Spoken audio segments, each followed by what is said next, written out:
नमस्ते दोस्तों, कैसे हैं आप सब।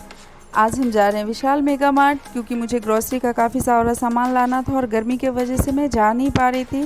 तो आज मौसम काफ़ी अच्छा हो रहा था तो हम पहुंच गए हैं विशाल में। तो आप देख रहे हैं कि यहाँ पे काफ़ी कलेक्शन है, काफ़ी वेराइटीज़ हैं, ऑफ़र भी काफ़ी चल रहे थे। तो मैंने खूब सारी शॉपिंग की।